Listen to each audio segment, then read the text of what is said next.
السلام عليكم ورحمة الله وبركاته. إن الحمد لله نحمده ونستعينه ونستغفره ونعوذ بالله من شرور أنفسنا ومن سيئات أعمالنا. من يهده الله فلا مضل له ومن يضلل فلا هادي له، وأشهد أن لا إله إلا الله وحده لا شريك له، وأشهد أن محمدا عبده ورسوله صلى الله تعالى عليه وعلى آله وصحبه وسلم تسليما كثيرا. أما بعد, সম্মানিত ভাতৃমণ্ডলী, আল্লাহ রাব্বুল আলামিনের প্রশংসা এবং প্রিয় নবী সাল্লাল্লাহু আলাইহি সাল্লামের উপর সালাত ও সালামের পর আজ 5ই রবিউল আউয়াল 1445 হিজরি মোতাবেক 20 সেপ্টেম্বর 2023 আমাদের সাপ্তাহিক প্রশ্ন উত্তর পর্ব। আমাদের সামনে 10-11টি প্রশ্ন রয়েছে, ইনশাআল্লাহ তাআলা সেগুলির সংক্ষেপ উত্তর দেওয়ার চেষ্টা করব। আল্লাহ রাব্বুল আলামিন যেন সঠিক কথা বলার এবং সঠিক কথা, কোরআন সুন্নাহ ভিত্তিক কথা মেনে চলার, আমল করার তৌফিক দান করেন। 1 নম্বর প্রশ্ন বাংলাদেশ থেকে বলছেন এক ভাই, আসসালামু আলাইকুম শেখ। ওয়ালাইকুম আসসালাম রহমতুল্লাহ। জমি বন্ধক দেওয়া, নেওয়া, ইজারা, ভাড়া এবং আধি দেওয়া নেওয়া জায়েজ হবে কি? এই একটি প্রশ্নে 3টি বিষয় সম্পর্কে জিজ্ঞাসা করা হয়েছে এবং এসব বিষয়গুলি নিয়ে আমার একটি আলোচনা রয়েছে, বন্ধকের বিধান। সংক্ষেপে আজকে উত্তর দেব ইনশাআল্লাহ তাআলা। প্রথম বিষয় হচ্ছে জমি বন্ধক দেওয়া নেওয়া। বন্ধক মানে হচ্ছে যে কারো কাছ থেকে আপনি টাকা পয়সা ধার নিলেন অথবা দিলেন টাকা পয়সা তাকে, আর এই টাকা পয়সার জামানত হিসাবে আপনি কোনো সামান নিজের কাছে বন্ধক রাখবেন, যাতে করে আপনার টাকাটা মারা যাওয়ার আশঙ্কা না থাকে। বন্ধকের বিষয়টি হচ্ছে এমন যে বন্ধক এমন কিছু রাখতে হবে যেটা নিজের আয়ত্তাধীন রাখা সম্ভব হয়। যেমন একটা মোবাইল রাখলেন, কিছু গোল্ড বন্ধক রাখলেন, আপনি যত টাকা দিয়েছেন তার চাইতে তার সমান অথবা তার চাইতে বেশি মূল্যের, যদি বাই চান্স টাকা না দেয় তাহলে আপনি সেটা বিক্রি করে আপনার ন্যায্য টাকাটা নিয়ে নিতে পারবেন। এটা হচ্ছে বন্ধক। এইরকম বন্ধক তো ঠিক আছে, কিন্তু যেই সামানটি আপনি রাখবেন, ধরেন মোবাইল রাখলেন, একটা কারো ঘড়ি রাখলেন আপনি বন্ধক, আপনি যা কিছুই রাখলেন, সেটা আপনার ব্যবহার করা, সেটা থেকে উপকৃত হওয়া জায়েজ না। জমি বন্ধক, জমি তো মানুষ নিজের ক্ষমতায় রাখতে পারে না, জমি তো মাঠেই পড়ে থাকবে, স্থাবর সম্পদ। এই জমি বন্ধক মূলত আসলে এটি শরীয়তে নেই এইরকম বন্ধক, কারণ এটা তো কোনো রকম রেজিস্ট্রি করেও দেওয়া হয় না। তা আসলে উদ্দেশ্যটা কি জমি বন্ধক নেওয়ার বা দেওয়ার? সুদ খাওয়া। আসলে আপনি টাকা 1 লাখ বা 2 লাখ টাকা ধার কাউকে দিলেন, এখন আপনি সরাসরি তো আপনি টাকা অতিরিক্ত বেশি চাইতে পাচ্ছেন না, তো তখন একটু হারাম হিল্লা দিয়ে আপনি কিছু খেতে চান এই টাকার বিনিময়ে, ধারের বিনিময়ে।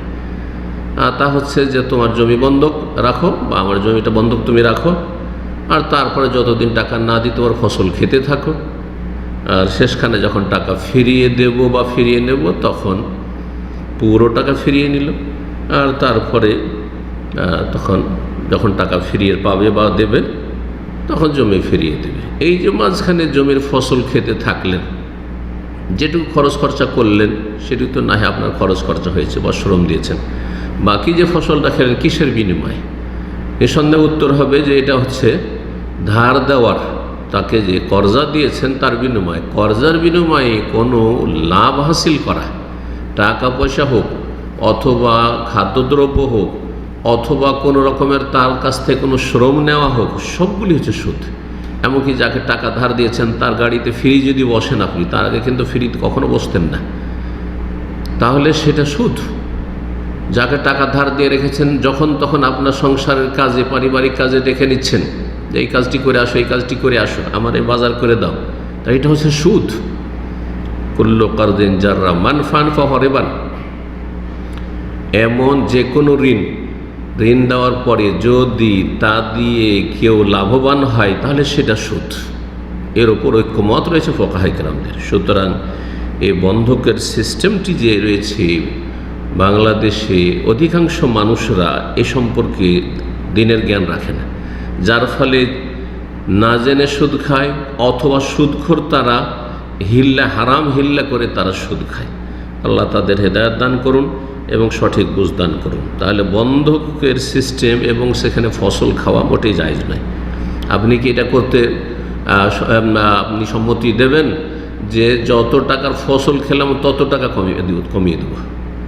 যত টাকার ফসল আমি খেলাম আমার খরচ করার পরে তত টাকা আমি কমিয়ে দেবো, তাহলে হয়তো জায়েজ হতে পারে, কিন্তু এমনটা তো করে না। সুতরাং এটি হচ্ছে হারাম লেনদেন, আর এটি হচ্ছে কাবিরা গুনাহ আর ধ্বংসাত্মক গুনাহ। এতে মানুষের জীবনের বরকত ধ্বংস হয়ে যায়। 2 নম্বর মাসলা হচ্ছে জমি ইজারা দেওয়া, মানে ভাড়া দেওয়া। জমি 1 বছরের জন্য বা 2 বছরের জন্য সাদা প্লেন জমি দিয়ে দিলেন কাউকে, কেউ কিনে নিয়ে নিল আপনার কাছ থেকে, যে 1 লাখ টাকায় তোমার জমি আমি 1 বছরের জন্য নিয়ে নিলাম, 2 বছরের জন্য নিয়ে নিলাম, আর তারপরে সেখান থেকে সে খালি ফেলে রাখুক, অথবা সেটাতে সে ফসল সে উৎপন্ন করুক, 1 বার করুক, 2 বার করুক, যতবার পারবে করুক, এটা জায়েজ রয়েছে, এটি জায়েজ রয়েছে। যেমন ঘর ভাড়া নেওয়া, আপনি ফ্ল্যাট ভাড়া নিয়ে, বিল্ডিং ভাড়া নিয়ে রেখেছেন, তারপরে সে বিল্ডিংয়ে বাস করবেন না, এমনি খালি রাখবেন আপনি, সেটা আপনার বিষয়। ঠিক ওই রকমই জমি ভাড়া নেওয়া জায়েজ। তাহলে 2 নম্বর বিষয়টি জায়েজ। 3 নম্বর হচ্ছে জমি আধি দেওয়া নেওয়া, অর্থাৎ গরিবদেরকে, সচ্ছল জমিওয়ালারা যাদের জমি জায়গা আছে কিন্তু তারা জমি জায়গায় চাষাবাদ করতে চায় না, তখন করে কি, গরিবরা গ্রামের বা আশেপাশের তারা সেই জমিগুলি আবাদ করে একটা চুক্তির ওপর। সাধারণত আমরা ছোটোকালে দেখেছি আমাদের অঞ্চলে যে অর্ধেক হইত, অর্ধেক নিল যে কৃষি কাজ করলো যে চাষি, আর অর্ধেক যে জমির মালিক সে নিল। সেই জন্য এটাকে আমাদের অঞ্চলে আধি বলা হয়। কিন্তু সেটা যে কোনো চুক্তির ভিত্তিতে হইতে পারে, কিন্তু নির্ধারিত পরিমাণ ফসলের ওপর নয়, সেটা একটা পার্সেন্টেজের ওপর হইতে হবে। যেমন 3 ভাগের 1 ভাগ মালিক নেবে, জমির মালিক, 2 ভাগই নেবে চাষি যে চাষাবাদ করবে, অথবা যে কোনো রকমের এইরকম চুক্তি হোক। কিন্তু যদি এইরকম চুক্তি হয় যে 1 বিঘা জমি তোমাকে দিলাম আধি করতে, তুমি করো, আর প্রতি ফসলে আমাকে 10 মণ করে ধান দিতে হবে, 5 মণ করে দিতে হবে, তো জায়েজ নাই। কারণ সাথে কম হতে পারে, বেশি হতে পারে, বা নাও হতে পারে, তো এটি জায়েজ নয়। 2 নম্বর প্রশ্ন করেছেন, আসসালামু আলাইকুম শেখ। ওয়ালাইকুম আসসালাম রহমতুল্লাহ। বলছেন, আমার হাজব্যান্ড গভর্নমেন্টের কাজ করে, তার কাজের টাইম 9টায়, কিন্তু কাজ শুরু হয় 9:30টায়। এখন সে তার বসের অনুমতি নিয়ে 9:30টায় কাজে যায়, এখন তার ইনকাম হালাল হবে? যেহেতু সরকারি চাকরি করে, বসের চাকরি করে না, বসও সরকারের চাকরি করে, সরকারি আমলা, সে সরকারের কাছ থেকে বেতনভুক্ত।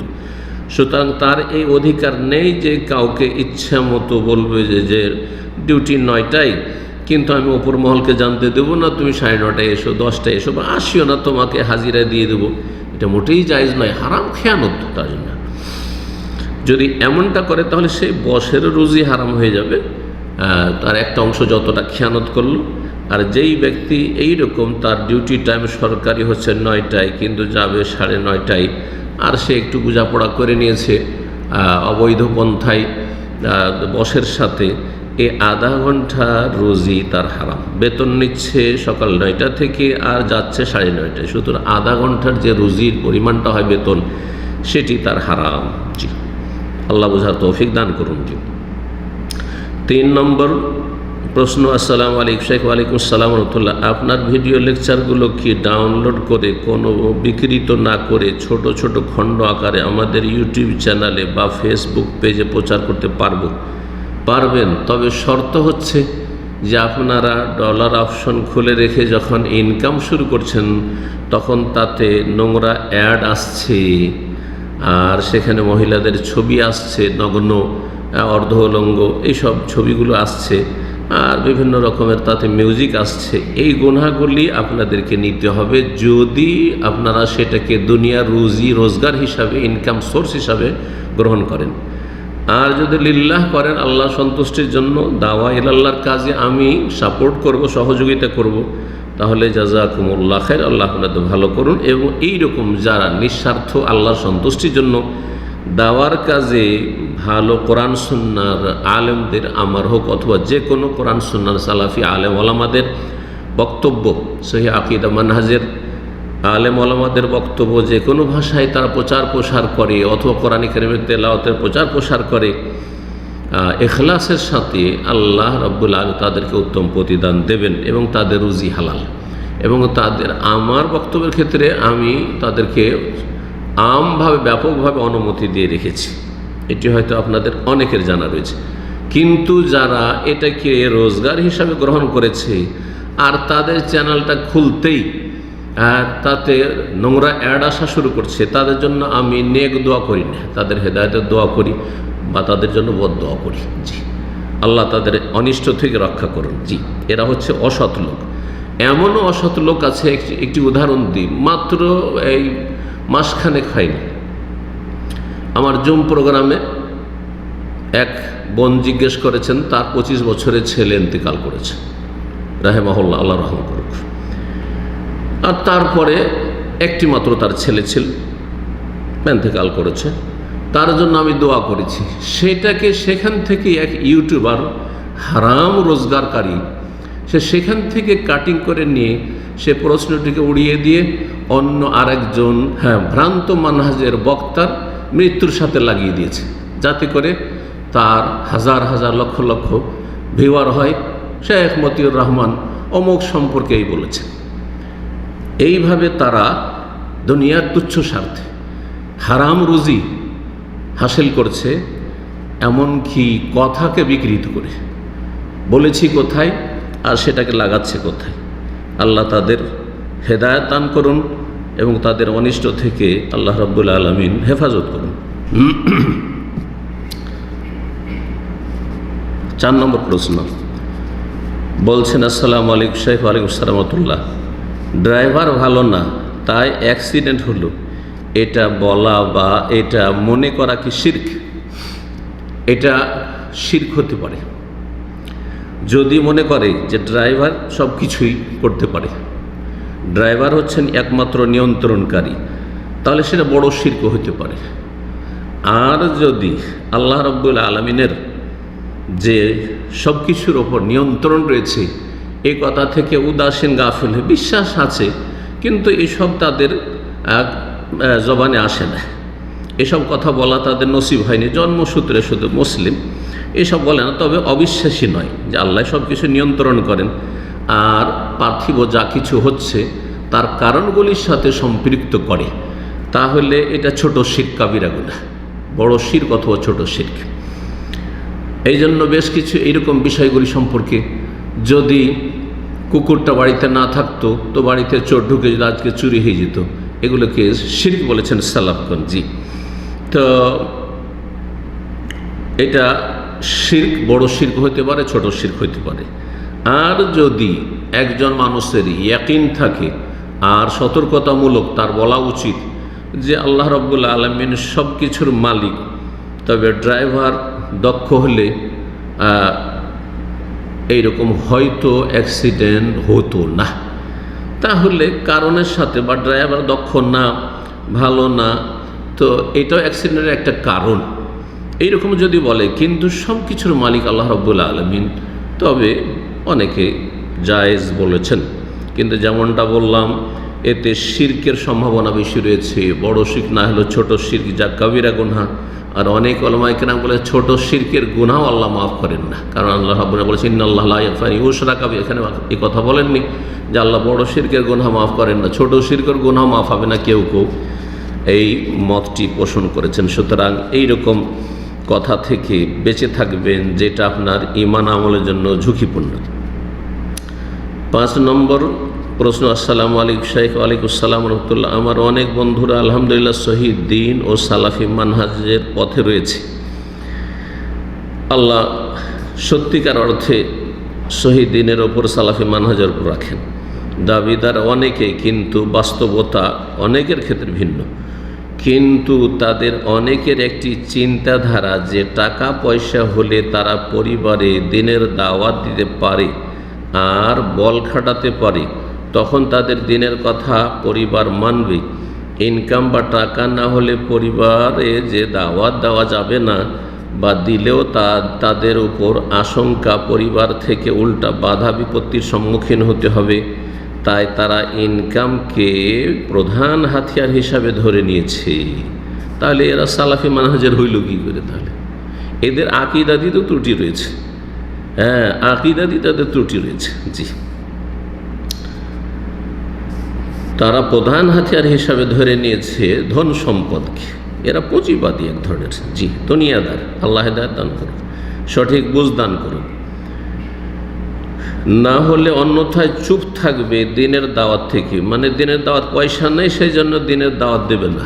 তো সাহাবায়ে কেরামরা সবাই তো গরিব মানুষ ছিলেন। নবী সাল্লাল্লাহু আলাইহি সাল্লাম তো একেবারে মানে কানা লায়াত দেখে রইল, আগামীকালকে জন্য কিছুই রাখতেন না, আজকে সব দিয়ে শেষ করে দিতেন। নিজেও চিন্তা করতেন না যে আমি নিজে কী খাবো, এমনকি আজওয়াজ মোতাহারা তো চিন্তা করতেন না। তাহলে তারা সবচেয়ে বড় দায়ী ছিলেন নবী সাল্লাল্লাহু আলাইহি সাল্লামের সাহাবায়ে কেরামগণ এবং সাহাবিয়াত এবং উম্মাহাতুল মুমিনিন। জি, এই চিন্তা চেতনা কতটুকু দিনে জায়েজ? মোটেই জায়েজ নয়। এবং এটি হচ্ছে দিন সম্পর্কে তাদের অজ্ঞতা অথবা ঈমান তাকওয়ায় তাদের বড় ধরনের ঘাটতি ত্রুটি। আল্লাহ রাব্বুল আলামিন তাদেরকে আকীদা মজবুত করার তৌফিক দান করেন, ঈমান আল্লাহর প্রতি আস্থা ভরসা আরও মজবুত করার তৌফিক দান করেন। এবং এতে কোনো সন্দেহ নেই যে ধন সম্পদের দ্বারা দাওয়াতের খেদমত হতে পারে, কিন্তু সেটাই যদি কেউ মনে করে সেটা মুখ্য বিষয়, তাহলে তার বড় অজ্ঞতা। বরং প্রথম শর্ত দাওয়া ইলাল্লাহর জন্য যে দাওয়া আলা বাসীরা, ইলম, দিন সম্পর্কে ওহীর যথেষ্ট জ্ঞান থাকতে হবে। কারণ এলমের ধার দিয়ে এলমে যে ক্ষমতা রয়েছে সেই ক্ষমতা পৃথিবীর কোনো শক্তিতে নেই। ওয়াজাহিদ বিহি জিহাদান কাবীরা, আল্লাহ বড় জিহাদ করেছেন কোরআনে কারীম দিয়ে, ওহী দিয়ে। তো ওহীর জ্ঞান, কোরআন সুন্নাহর জ্ঞান হচ্ছে সবচেয়ে বড় হাতিয়ার, সবচেয়ে বড় হাতিয়ার। আর তারপরে তখন বিভিন্ন আরও উপায়গুলি রয়েছে যেগুলি ফলপ্রসূ হবে দাওয়াতি কাজের ক্ষেত্রে। সেই ক্ষেত্রে যেমন বংশীয় প্রভাব রয়েছে, সেটাও অনেক সময় কাজে আসবে। আর তারপরে আপনার আর্থিক প্রভাব রয়েছে, সেটাও কাজে আসবে, ইত্যাদি ইত্যাদি। আল্লাহ রাব্বুল আলামিন যেন সঠিক বুঝদান করেন। 6 নম্বর প্রশ্ন বলছেন, আসসালামু আলাইকুম শেখ। ওয়ালাইকুম আসসালাম ওয়া রাহমাতুল্লাহ। দিন প্রচারের জন্য যে লিফলেট ছাপিয়ে দেওয়ালে পোস্টার মারা হয়, লোকের মাঝে বিতরণ করা হয়, তাতে আল্লাহর নাম, রসুলের নাম, কোরআনের আয়াত থাকে, এক সময় তা রাস্তায় ছিঁড়ে পড়ে থাকে বা মানুষ ফেলে দেয়, এতে কি আল্লাহ ও রসুলের প্রতি মুসলিমদের দ্বারা অসম্মান প্রদর্শন হয় না? লিফলেট ছাপিয়ে আপনার বিতরণ করা বা দেওয়ালে লাগানো কি ঠিক হবে? হ্যাঁ, অবশ্যই ঠিক হবে। এখন কেউ সেটাকে ছেড়ে ফেলে দিল, যেই ব্যক্তি দেখছে যে এতে আল্লাহর নাম রয়েছে, রাসূলুল্লাহ সাল্লাল্লাহু আলাইহি ওয়াসাল্লামের নাম রয়েছে, কোরআনে কারীমের আয়াতের কথা রয়েছে, রাসূলের হাদিসের কথা রয়েছে, তারপরে ছেড়ে ফেলে দিল, সে গুনাহগার।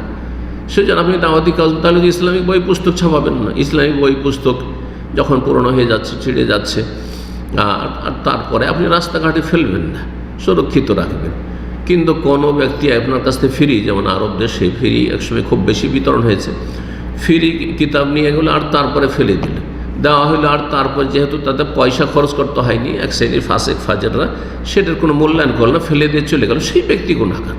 তার জন্য কেউ ইসলামিক বই পুস্তক ছাপাবেন না, বা ইসলামিক বই পুস্তক বা দাওয়াতি যেসব ম্যাটেরিয়াল রয়েছে, যাতে আল্লাহর নাম, রসুলের নামে কোরআনী আয়াত বা হাদিস রয়েছে, যেগুলি সম্মানিত বস্তু, যেগুলি সম্মান হওয়া উচিত, সেগুলি সেই জন্য প্রচার প্রসার করবেন না, না মোটেই না। তো এই ধারণা ভুল। আপনি আপনার কাজ করুন, আপনি ইচ্ছাকৃত সেটার অবমাননা করছেন না, আর যারা অবমাননা করবে তারা গুনাহগার হবে। জি, তবে যেখানে দেখছেন যে সম্মুখ সম্ভাবনা রয়েছে যে এই ব্যক্তিকে দিলে সামান্য কোণের মূল্য দেবে না, যেমন অনেক বেদাতি আছে, তাকে যদি তৌহিদের কথা দেন, সুন্নাহর কথা দেন, এই যে আপনার মিলাদুন্নবীর বেদাতে রবিউল আউয়াল মাসে রয়েছে, মিলাদের উপর যদি লিফলেট দেন তো বেদাতি সেটার সাথে সাথে ছুঁড়ে ফেলে দেবে, তাহলে এই বেদাতির হাতে ওইভাবে দেবেন না। জি, যদি পড়তে চায়, আগ্রহের সাথে নিতে চাই, তাহলে দেবেন। জি।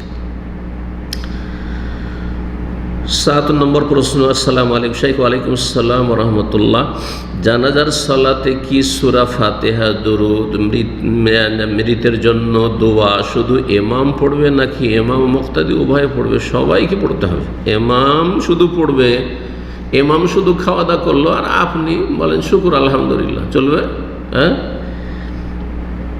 ইমাম ঘুমাবে আর আপনারা ঘুমায়েন না, সারা রাত জেগে থাকেন। ইমাম ডিউটি করে রোজগার করবে আর আপনারা রোজগার করিয়েন না, এমনটা কি হবে? জি। তো ঠিক ইবাদত বন্দিগির ক্ষেত্রেও ইক্তাদায় তো বেহাজাল ইমাম, এই ধারণা বিদাত যে সালাতে সূরা ফাতিহা শুধু ইমাম পড়বে আর আমরা চুপ থাকবো, এটিও ভুল। হ্যাঁ, সূরা ফাতিহা ছাড়া সালাত হয় না। আর জানাজার সালাতও সূরা ফাতিহা পড়া নবী সাল্লাল্লাহু আলাইহি ওয়াসাল্লামের আদর্শ, সুতরাং সেটা পড়তে হবে। দরুদ সালাত আলা নবী সাল্লাল্লাহু আলাইহি ওয়াসাল্লাম সালাত পেশ করা, সেটাও করতে হবে। আর মাইয়িতের জন্য দোয়া করা হচ্ছে জানাজার একটা অংশ, সেটা সবাই করবেন। জি। 8 নম্বর প্রশ্ন বলছেন, আসসালামু আলাইকুম শাইখ। ওয়ালাইকুম আসসালাম রহমতুল্লাহ। বাড়িতে বেপরদা কাজের মেয়ে রাখা যাবে যেখানে আমার স্বামীর সামনেও সে কাজ করবে? মহিলাকে আপনি রাখবেন, কাজের মেয়ে রাখবেন, মহিলার সামনে কাজ করবে। হ্যাঁ, মহিলাদের সাথে কাজ করবে, কিন্তু আপনার স্বামীর সামনে সে কাজ করবে, এটা সমর্থন করা আপনার জন্য জায়েজ নয়। জি। আর আপনার স্বামীর জন্য এইরকম বেহায়া মহিলা যার স্বামীর সামনে কাজ করে আর স্বামী দেখবে যে বাড়িতে কাজ করছে আর তার সামনে স্বামী এসে দাঁড়াবে, এটাও তার জন্য জায়েজ না, সে গুনাহগার। আর আপনি যদি সমর্থন করেন যে না আমাকে কাজের মেয়ে লাগবে, না হলে চলবে না, হ্যাঁ, যেহেতু বিলাসিতার জীবন, আজকাল দুটো পয়সা হয়েছে, তাহলে আর কাজ করব না, আমি সবসময় বেড রেস্ট করবো, আর না হলে টিভির সামনে, আর না হয় মোবাইল নিয়ে বসে থাক, আজকাল তো টিভিরও প্রয়োজন নেই, মোবাইল নিয়ে বসে থাকবো, ইন্টারনেট নিয়ে বসে থাকবো, আর কাজের মেয়ে দিয়ে সব কিছু সারবো, আর সেখানে বাড়িতে অশ্লীলতা ছড়াচ্ছে। অনেক সময় আপনি মহাবিপদে পড়বেন যে আপনার স্বামী হয়তো আল্লাহ না করে তার উপর আসক্ত হয়ে যাবে, তার সাথে কুকাজে লিপ্ত হয়ে যাবে, আপনার সাথে সম্পর্ক খারাপ হয়ে যাবে, এমনকি বিচ্ছিন্ন আল্লাহর আযাব, পারিবারিক আযাবও আসতে পারে দাম্পত্য জীবনে। সুতরাং সতর্ক সাবধান হবেন। প্রথম কথা, বেপরদা মেয়ের কথা বলেছেন, সেটা জায়েজ নয় যখন পর্দা নাসেন আপনি পাচ্ছেন। আর তারপরে প্রথম কথা, কাজের মেয়ের কোনো প্রয়োজন নেই। আপনার মা, খালা, দাদি, নানি তারা কাজের মেয়ের কথা কোনোদিন ভাবেইনি, সমস্ত কিছু করেছে। তখনকার যুগে নিজে আটা পিষেছে, নিজে চাল কুটেছে, নিজে সব কিছু করেছে, তারপরে তাদের কাজের মেয়ে লাগেনি। আর আপনার শুধু মার সাথে পাকশাক করে, পাকশাকটাও নিজে করতে পারেন, ও কাজের মেয়েকে দিয়ে করাইতে হবে। আউযুবিল্লাহ।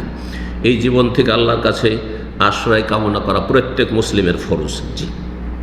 আল্লাহুম্মা ইন্না নাউযু বিকা মিনাল আজাজি ওয়াল কাসাল, অলসতা এবং অপারগতা থেকে রাসূলুল্লাহ সাল্লাল্লাহু আলাইহি ওয়াসাল্লাম আশ্রয় কামনা শিখিয়েছেন। জি।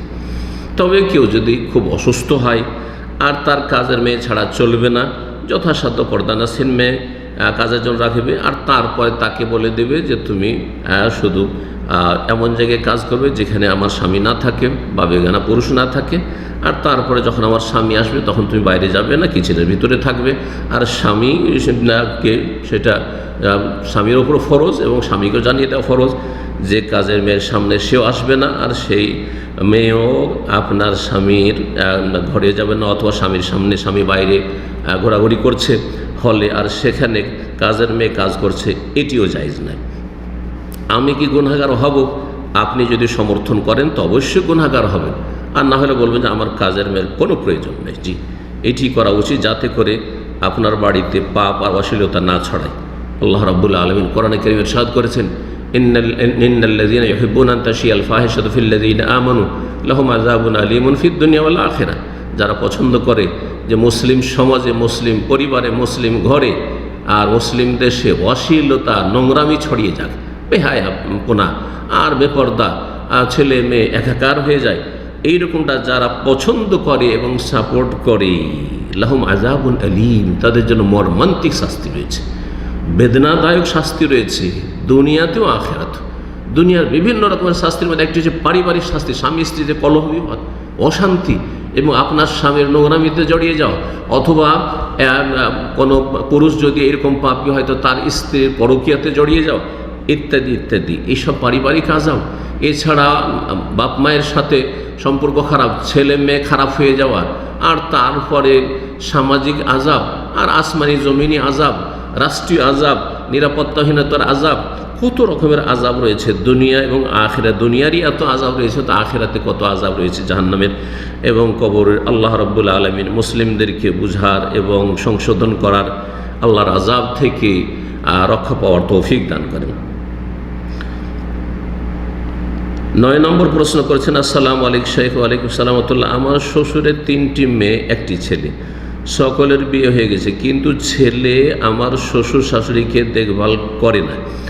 ছেলে তার শ্বশুর বাড়িতে থাকে, কোনো টাকা পয়সা খরচ দেয় না আমার শ্বশুর শাশুড়িকে। আমার শ্বশুরের ইচ্ছে তার 3 মেয়েকে তার সম্পত্তি লিখে দিতে চায়, আর তার 3 মেয়েকে আমার শ্বশুর আর তার 3 মেয়েকে আমার শ্বশুর শাশুড়িকে দেখভাল করতে হবে। এতে কি আমার শ্বশুরের ছেলের হক মারা হবে? হ্যাঁ, অবশ্যই হক মারা হবে। একটু জানালে ভালো হয়। এই ক্ষেত্রে যেটা করবেন, ভালো করে বলি, আপনার কোনো ছেলে অবাধ্য বা দেখাশোনা করে না, সেই জন্য তাকে বঞ্চিত করে দিলাম। এই মেয়েটি আমার দেখাশোনা করলো, সেই জন্য তাকে দিয়ে দিলাম বেশি, বা তাকে পুরোটা দিলাম। আর একটা মেয়ে দেখাশোনা করেনি, সেই জন্য। আসলে ধন সম্পদের ভাগ বন্টনটা এইসবের ভিত্তিতে না, যে কে দেখলো কে দেখলো না।